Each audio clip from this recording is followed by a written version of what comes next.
C'est une longue liste de tueurs à la fiole d'Mbenguistes qui persistent dans notre pays. Le poison a remplacé le poisson dans les plats et les glaçons dans les verres.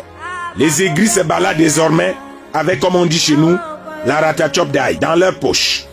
Les Mbenguistes qu'on était censés raccompagner à l'aéroport sont conduits à l'aéromorgue. Ils nous ont pourtant farotés en euros. Nous sommes devenus, nous les sans-boulot, leurs bourreaux.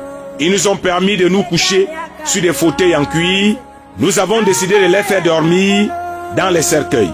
Ils nous ont offert des parfums et ils sont devenus nos défunts. Ils nous ont fait goûter au caviar.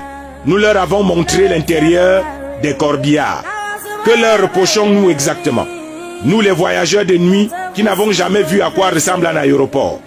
Nous qui voyageons toujours dans les airs sans jamais prendre l'hélicoptère. Toujours en train de se plaindre mais sans nous pendre définitivement.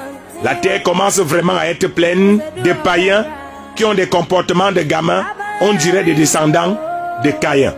Ils sont pourtant venus avec plein de bonté. Notre joie effrontée leur a servi la cruauté.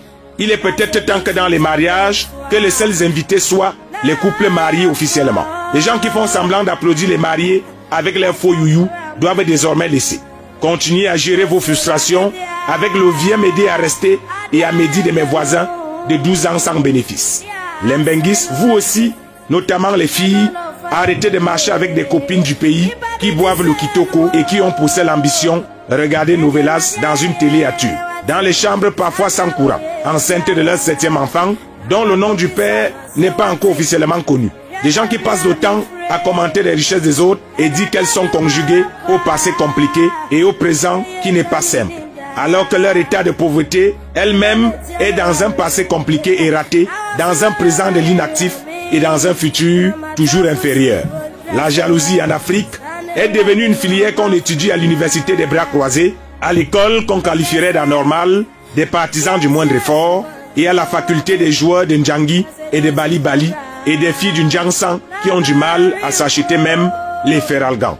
Stop à la tuerie par empoisonnement de nos Mbenguistes.